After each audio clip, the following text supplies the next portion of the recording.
साथियों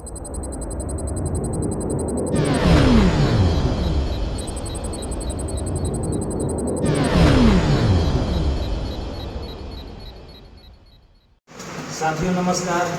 चलिए साथियों, आज देखते हैं हम कि जो LG का इन्वर्टर फ्रीज होता है, इन्वर्टर फ्रीज के बारे में आज जानेंगे कि उसमें जो पीसीबी रहता है उसका कनेक्शन कैसे किया जाता है और उसको डायरेक्ट स्टार्टअप कैसे किया जाता है। आज हम सारा डिटेल्स में यहाँ जानेंगे। तो चलिए देखते हैं कि इसको स्टार्ट कैसे करते हैं।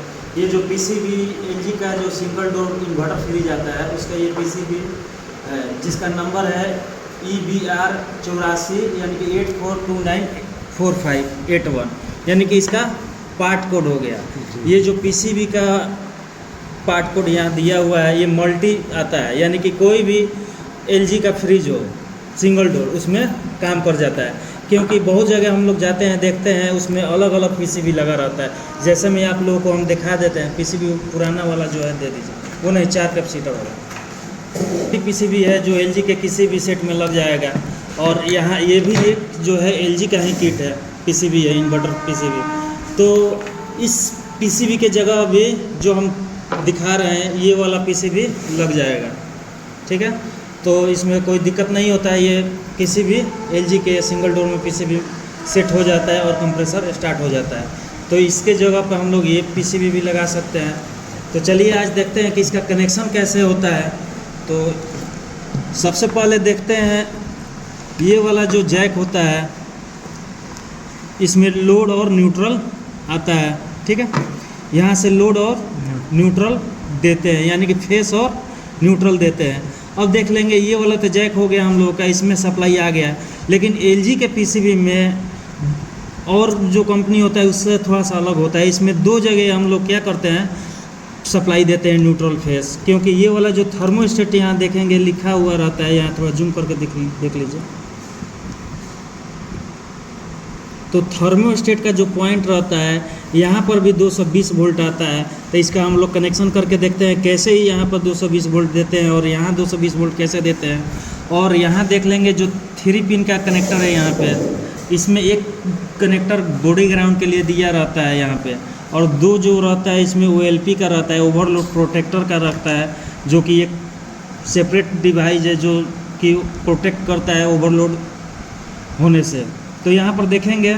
और ये वाला जो जैक रहता है ये इसका यूज हम लोग नहीं होता है, ये सॉफ्टवेयर के लिए दिया गया रहता है, इसका यूज़ नहीं होता है।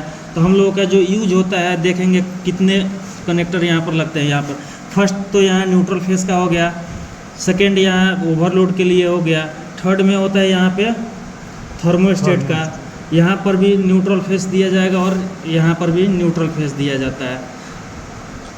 और यहाँ ये जो पिन दिया हुआ है, कनेक्टर दिया हुआ है, ये स्पेशल कंप्रेसर के लिए दिया गया रहता है, जो 3 पॉइंट रहता है UVW, जो कि इन्वर्टर कंप्रेसर के लिए हो जाता है। और नॉर्मल जो कंप्रेसर रहता है उसमें रनिंग कॉमन स्टार्टिंग होता है, और इसमें हम बता दें कि आपको रनिंग कॉमन स्टार्टिंग नहीं होता है।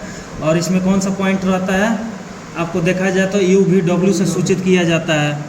और इसका जो चेक करने का प्रोसेस है और नॉर्मल कंप्रेसर का जो चेक करने का प्रोसेस है एकदम अलग होता है।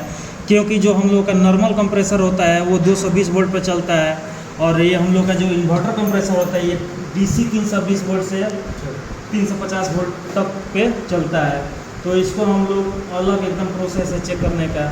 तो चलिए सबसे पहले पीसीबी के बारे में जान लेते हैं, उसके बाद में बता देंगे हम कंप्रेसर के बारे में कि कंप्रेसर को कैसे चेक किया जाता है।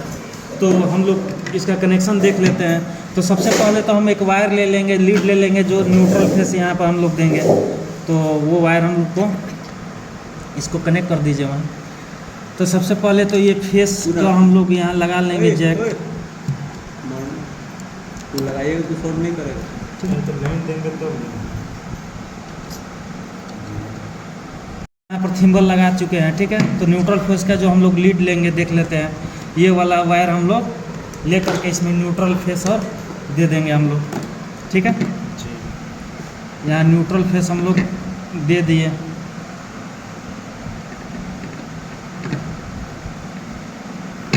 अब यहाँ क्या हुआ, इस पीसीबी में क्या होगा, सप्लाई चला जाएगा 220 वोल्ट। अब क्या करेंगे, यहाँ पर भी हम लोगों को देना होता है 220 वोल्ट। तो यहाँ 220 वोल्ट जो दिया गया रहता है वो वायर के थ्रू हम लोग दे देंगे। एक थिम्बल दे दीजिए जो यहाँ लगा हुआ था इसमें जो, हाँ ये वाला हम लोग थिम्बल दे देते हैं, किस लिए ये यहाँ पे लगा देते हैं।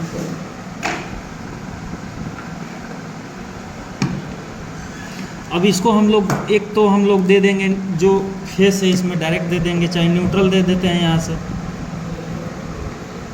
शॉर्ट करके, यहाँ से न्यूट्रल हम लोग दे दिए इस पे। अब हम लोग क्या देंगे, फेस देंगे इसको। तो फेस किस चीज़ से देते हैं हम लोग, ये थर्मोस्टेट से देते हैं, क्योंकि यहाँ थर्मोस्टेट का ही पॉइंट रहता है, इसलिए हम लोगों के पास जो थर्मोस्टेट है उसका हम लोग सप्लाई दे देंगे। अब यहाँ पर ये हम लोग जैक लगा देते हैं, पिन ये थिम्बल को लगा दिए, ठीक है। अब थिम्बल को लगा दिए, इसमें क्या है, अब इसमें फेस हम लोग दे देते हैं। फेस किस में जाएगा, थर्मोस्टेट में जाएगा। थर्मोस्टेट से होते हुए हमारा कहाँ चला जाएगा, पीसीबी बोर्ड में चला जाएगा, ठीक है। तो यहाँ हम लोगों का क्या हुआ, थर्मोस्टेट के थ्रू यहाँ पर चला गया एक फेस, और एक फेस ये न्यूट्रल जो क्या हुए हैं डायरेक्ट दे दिए हैं, ठीक है। क्योंकि यहाँ हम लोग का वायरिंग क्या हुआ, कंप्लीट हो चुका है। अब हम लोग देख लेंगे और कौन सा वायरिंग बचा हुआ है। अब इसमें हम लोग दे देंगे, अब यहाँ ओवरलोड का जो ये होता है कंप्रेसर में जो लगा रहता है कनेक्टर, जो UVW के लिए, उसी जैक में लगा रहता है हम लोग का। अब देखिए ये जो हो गया जैक 3 तार वाला, ये किस चीज़ का हो गया, कंप्रेसर का हो गया। तो कंप्रेसर का लगा लेते हैं यहाँ पे। अब इसमें एक ओवरलोड का रहता है, ये बॉडी ग्राउंड का है, ठीक है। तो ये कहाँ लगेगा, ये यहाँ पर लगेगा, देख लीजिए यहाँ पर लगेगा। तो इसको हम लोग यहाँ पर लगा देते हैं। अब ये ब्लैक वाला जो 2 वायर रहता है यहाँ से निकल के ओवरलोड लगा रहता है, तो हम लोग ओवरलोड को लगा देंगे। तो ओवरलोड दे दीजिए, OLP जो है ये हम लोग का जो हो गया ओवरलोड हो गया। इसका जो शॉर्ट नेम है OLP नेम है, ठीक है। तो इसको हम लोग चेक कर लेते हैं, बहुत बार ये ख़राब भी मिलता है। तो हमको जहाँ तक ये ख़राब है तो हम लोग यहाँ क्या करेंगे, डायरेक्ट शॉर्ट कर देंगे ओवरलोड को। अगर ओवरलोड नहीं है ये वाला तो हम लोग क्या करेंगे, डायरेक्ट शॉर्ट करके चेक करके देख सकते हैं, क्योंकि ये क्या है, ओवरलोड ख़राब है। और कंटिन्यूटी का हम लोग चेक कर सकते हैं, मीटर को कंटिन्यूटी रेंज में करके यहाँ चेक कर लेंगे। यहाँ क्या है, कंटिन्यूटी नहीं आ रहा है, यानी कि ये ओवरलोड ख़राब है। तो इसको हम लोग क्या करेंगे, यहाँ पे डायरेक्ट शॉर्ट कर देंगे थिम्बल को।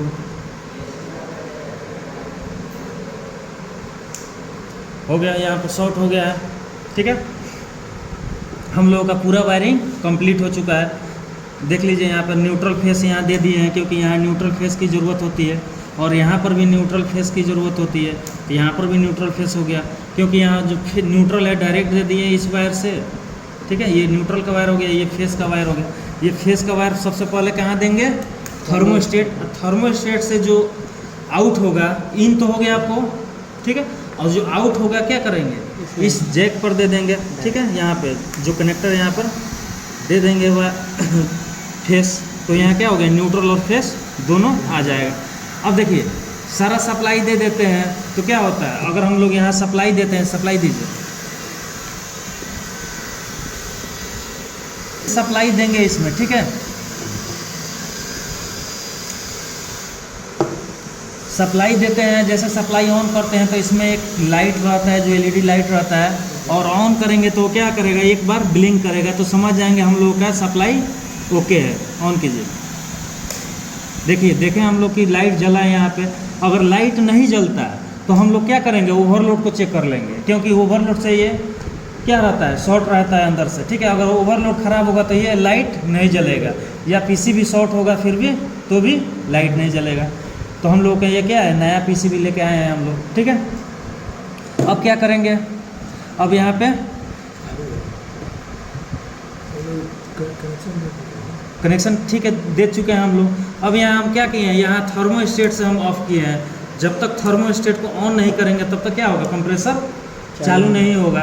अगर डायरेक्ट हम लोग थर्मोस्टेट को ऑन किए रहते हैं तो भी चालू नहीं होता है, क्योंकि इस पीसी को चालू होने के लिए कम से कम 8 से 10 मिनट टाइम लगता है, ठीक है। ये फिक्स टाइम नहीं हो रहता है, ठीक है। कभी कभी 5 मिनट में भी स्टार्ट ले लेगा, कभी 10 मिनट भी लग सकता है। और तेज़ी में जैसे हम लोग तुरंत क्विक स्टार्ट करना चाहे तो क्या करेंगे, सप्लाई इसमें दे करके ये थर्मोस्टेट को पहले से ही ऑफ रखेंगे, उसके 1 मिनट के बाद हम तुरंत या 30 सेकंड के बाद इसको ऑन कर लेंगे। और ऑन करेंगे जैसे ही 5 से 10 सेकंड के बाद हम लोग का कंप्रेसर स्टार्ट हो जाएगा। देखिए हम लोगों का कंप्रेसर चलना चालू स्टार्ट हो चुका है। तो अगर हम लोग डायरेक्ट सप्लाई ऑन कर दिए रहते तो क्या होता है, कंप्रेसर अभी स्टार्ट नहीं हुआ रहता, टाइम लेता है। तो और टाइम बचाना है तो क्या करना है, यहाँ से थर्मोस्टेट से फ्रीज के ऑफ कर दीजिए, उसके बाद स्विच ऑन कीजिए। तो यहाँ हम लोग का कंप्रेसर जो है ये इन्वर्टर कंप्रेसर है एलजी का, ये चालू हो चुका है। और इसका एम्पियर चेक कर लेंगे कितना एम्पियर ले रहा है।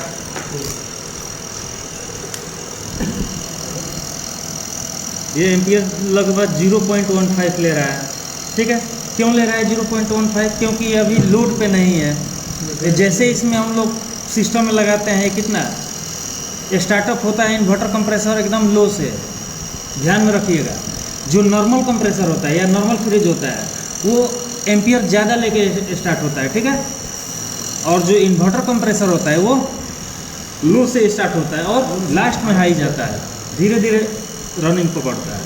तो जैसे जैसे वहाँ लोड बढ़ाएंगे वैसे वैसे यहाँ पर एम्पियर बढ़ना चालू हो जाएगा, ठीक है। तो यहाँ पर हम लोगों का कंप्रेसर स्टार्ट हो चुका है। इसका जो वायरिंग डायग्राम है हम लोग वीडियो में डाल देंगे, उसको आप आसानी से भी डायग्राम देख करके और आसानी से आप लोग कनेक्शन कर सकते हैं, चाहे कनेक्शन कितना हो भी शॉर्ट हो चुका हो फ्रिज के अंदर, तो आप डायरेक्ट वायरिंग भी ओपन वायरिंग कर सकते हैं के माध्यम से, इस डायग्राम के माध्यम से। जो गैस चार्जिंग किया जाता है, कैसे किया जाता है एलजी के इन्वर्टर फ्रिज में, और कितना गैस जाता है उसमें, कितना PSI गैस डालते हैं, ये सारा चीज़ अगले वीडियो में हम लोग क्लियर करते हैं। चलिए ये वीडियो यहीं पर समाप्त करते हैं।